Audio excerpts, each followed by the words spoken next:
கோபாலகிருஷ்ணன். இன்னும் 2 ஆட் பண்ணலாமா கோபாலகிருஷ்ணன்? பேருக்கு ஏற்ற மாதிரி கிருஷ்ணன் பேர் வச்சிருக்கீங்க. அப்படிலாம் கிடையாது மேடம். 2 பொண்டாட்டி வச்சிருந்த யாராவது அவனுக்கு ஒரு பொண்டாட்டியே வச்சு சமாளிக்க முடியல, கதறிட்டு இருக்காங்க. எப்படி 2? என்ன தைரியத்துல பண்ணீங்க? தைரியத்துல பண்ணல மேடம். எப்படி? ஒரு விஷயம் கேட்குறேன் கோபாலகிருஷ்ணன். முதல்ல ஒரு குழந்தை 7 மாசத்துல மாசமா இருக்கும்போது இறந்துருக்கு. அதுக்கப்புறம் இன்னொரு குழந்தை இறந்து போயிருக்கு. அது எப்படி ஆச்சுன்னு கேட்டீங்களா? இருங்க, 2 பேரும் சேர்ந்து அவ்வளோ கஷ்டங்களை சந்திச்சிருக்கீங்க. கஷ்டம் நான் தான் சந்திச்சேங்க மேடம். என்னது சொல்லுங்க.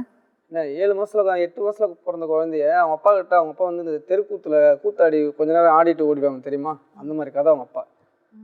என்னன்னா, நான் ஹைதராபாத்தில் சொல்லும்போது சொன்னேன், 1 மாசம் குழந்தை ஹாஸ்பிட்டல் வச்சிருந்து இங்கே இருங்க, இன்னும் 1 மாசம் கூட வெயிச்சிருங்க, ஏன்னா காற்று ஆகாதுன்னு சொல்லிட்டு அங்கேருந்து கிளம்பி வந்துட்டேன் நான் இடம் வாங்குறதுக்கு. இது முதல் குழந்தையா 2வது? ஃபர்ஸ்ட் குழந்தை வச்சிருந்தாங்க. நான் சொன்னேன் இங்கே கூட இன்னும் 1 மாசம் இருங்க, குழந்தை தேர்ன பிற்பாடு கூப்பிட்டு வாங்கன்னு.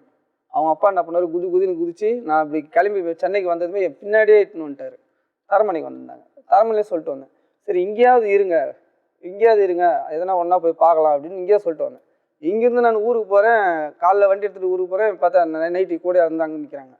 குழந்தைக்கு டிராவல் தாங்காமல் என்ன ஆகும், ஹாஸ்பிட்டலில் 1 மாதம் கண்ணாடியில் வச்சிருந்த குழந்தை குறை மாதத்தில் பிறந்தது. அவங்க அப்பா அந்த எப்படியும் அலைச்சலில் கொண்டாந்து அந்த குழந்தை மறுநாளே இறந்து போச்சு. இவர் எங்க போனாருன்னு கேளுங்க மேடம். இவர் விட்டுட்டு எங்க போறாரு? நான் விட்டுட்டு எங்க போறேன் மேடம், இடம் வாங்குறதுக்காக காசுக்கு லோல் போட்டுங்கிறேன். நான் சொல்லிட்டு என் கூட தானே இருக்கணும், குழந்தை பாத்துக்கணுமா இல்லையா? சரி, அது முடிஞ்சு போச்சு. அடுத்தது 2வது குழந்தை நல்ல ஆரோக்கியமா பிறந்து நல்ல பைக்கில் முன்னாடி டேங்க்ல உட்கார வச்சு கூட்டு போற அளவுக்கு வச்சிருந்தாங்க குழந்தை.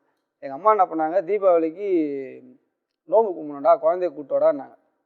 இவங்க அப்பா என்ன பண்ணாரு, புது வீடு பால் காசன வீட்டில் பழைய காலத்தில் அந்த காலத்தில் சட்டம் வச்சு முக்கா இது ஆங்கில் மாதிரி இருக்கும், அந்த கதவு எடுத்துட்டு உள்ளே வச்சு இது கீழே போட்டு அந்த கதவு குழந்தை ஃபாட்லேயே மண்டிலே அடிச்சு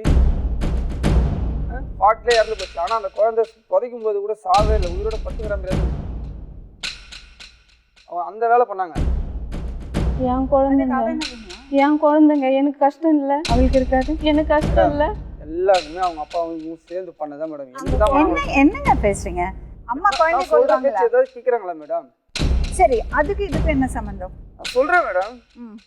அடுத்தது என்ன காரணம் கண்டுபிடிக்கலாம் பாக்குறாரு தலைவர்? காரணம் எல்லாம் எந்த காரணமும் கிடையாது மேடம்.